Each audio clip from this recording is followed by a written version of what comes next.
Hello everyone, this is your girl Dupsy and welcome back to Shimin's Business. Today, we are going to talk about something that many people are feeling in their pockets, in their homes, and in their businesses, but not everyone fully understands why it is happening.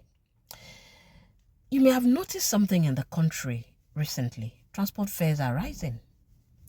Fuel prices are unstable. Electricity supply is unreliable. Businesses are struggling. And salaries are not increasing at the same speed as the cost of living. Someone who used to spend 3,000 naira for a round trip now spends almost 7,000 naira for the same journey. Small business owners are adjusting prices almost every day. Many homes barely have electricity, and people are forced to buy fuel for generators, fuel that is already expensive. And people are asking the same question. Why is this happening? What is going on? So today, we will break it down intelligently in a way that connects global events, Nigeria's economy, and the everyday struggles of ordinary people. Now, let me start with a simple story on the global scene. Imagine the world as one big marketplace where countries supply different things to one another. Some countries supply food, some supply technology, some supply oil and gas. All right. Now, one of the major players in global energy is Iran, located in the Middle East, a region that sits on a very large share of the world oil reserve. Whenever there's conflict or war in that region, the global oil market becomes nervous. Now, let me show you something most people don't think about. There's a narrow waterway in the Middle East called the Strait of Hormuz. It may look small on the map, but it is one of the most important routes in the world for oil transportation. A large percentage of the world's oil passes through that single channel every day. So, whenever tensions rise around Iran or nearby regions, the world begins to worry about one thing. What if that route is disrupted? So even the fear alone, not necessarily an actual blockage, is enough to shake global markets. Because if oil cannot pass freely through that route, supply drops.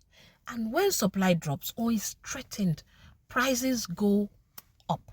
And once crude oil price rises globally, the effect begins to travel across countries, including here in Nigeria. So now, many Nigerians ask a fair question. They ask, but Nigeria is an oil producing country. Why should we suffer? That is a very valid question. But the reality is more complicated.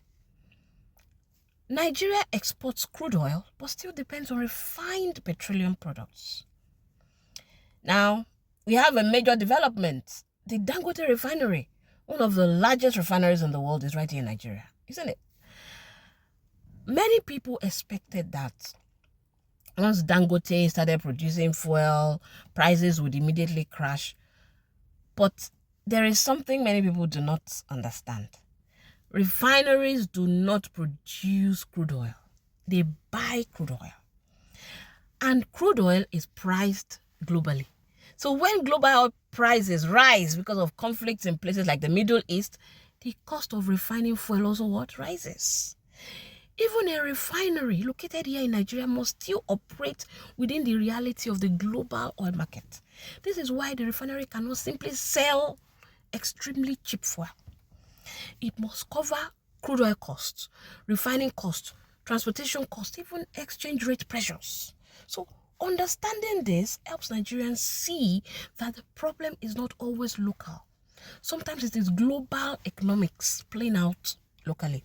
Another question people ask is, so if Nigeria has crude oil and Dangote Refinery is here, why are we still affected by something happening in a route like the Strait of Hormuz? Well, no, most of the crude used by Dangote Refinery does not need to pass through the Strait of Hormuz if it is sourced locally from Nigeria. So why are we still affected? Why are we still affected? Even if Dangote buys crude oil from Nigeria, that crude is still valued at international market prices. Think of it like this. If crude oil is selling for a high price globally because of tensions around Iran or fears about the Strait of Hormuz, Nigerian crude producers will not sell cheaply locally when they can sell at a higher price internationally. So Dangote must either buy at global price or risk not getting enough crude supply. And when crude is expensive, fuel becomes expensive even locally. That's refined products now. Imagine you grow rice in your backyard. Let me give this scenario. If global price of rice doubles, are you going to sell your rice cheaply because your neighbor lives next door and needs rice? No. You want to sell at the market price, right? So that is exactly how crude oil works. So in a nutshell, even the route that does not concern us physically, the price coming from that route, as a result of that route, affects us economically. Now, let's add another issue affecting Nigerian households currently. Gas shortage. There is gas shortage affecting power generation in the country. Most of Nigeria's electricity plants run on gas. So when gas supply drops, power plants produce less electricity. Less electricity means more darkness across the country. And when there is darkness, what do people do? They turn to generators. And generators need fuel. So the demand for fuel increases even more. Now imagine the pressure. Fuel prices rising, electricity unstable, transport fares increasing. This combination eats households and businesses at the same time. Now, let's talk about what this really looks like in everyday life in Nigeria currently. A worker used to spend 3,000 naira for transportation daily. Now the same journey costs 7,000 naira, but their salary has not doubled. Employers themselves are struggling. Yeah. Businesses are facing higher diesel costs, higher logistic costs, rising rents, unstable power supply. So companies find it difficult to increase salaries. And what is the result? Workers are squeezed. You see it everywhere. Security men, gate men, office assistants, people whose take-home pay is no longer taking them home. So when you hear things like, madam, happy weekend, oga, anything for us, it is often not greed, it is survival. People are simply trying to bridge the gap between their income and the rising cost of living. Why does this matter? What we are experiencing is what economists call imported inflation, combined with domestic pressure. Global conflicts push energy prices up.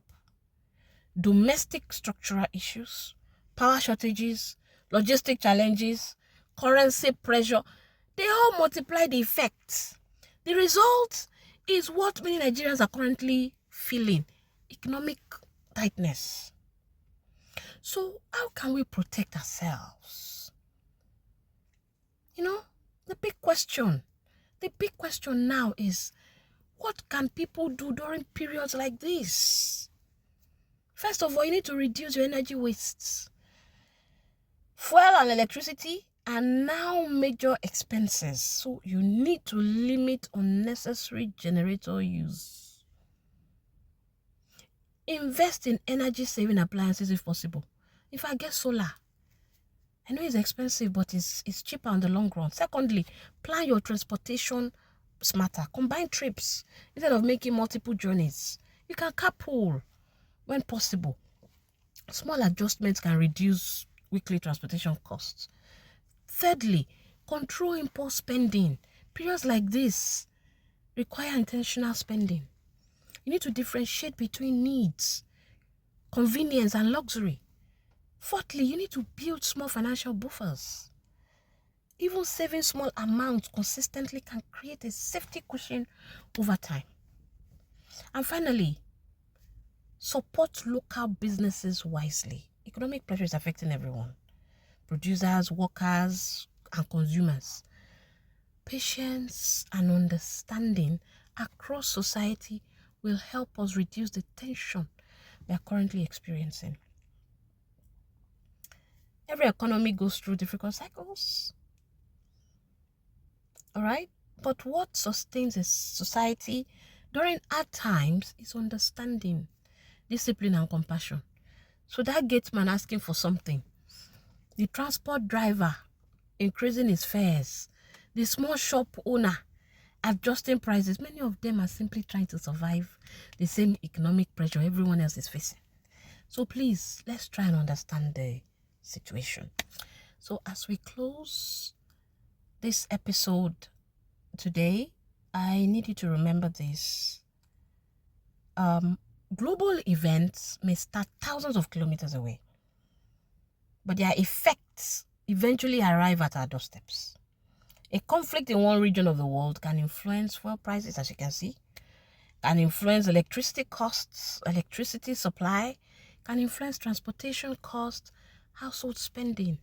So understanding these connections helps us make better decisions and navigate difficult seasons wisely. Thank you all for listening. Till I see you again in the next episode, please stay informed, stay wise, and most importantly, stay resilient. Thank you.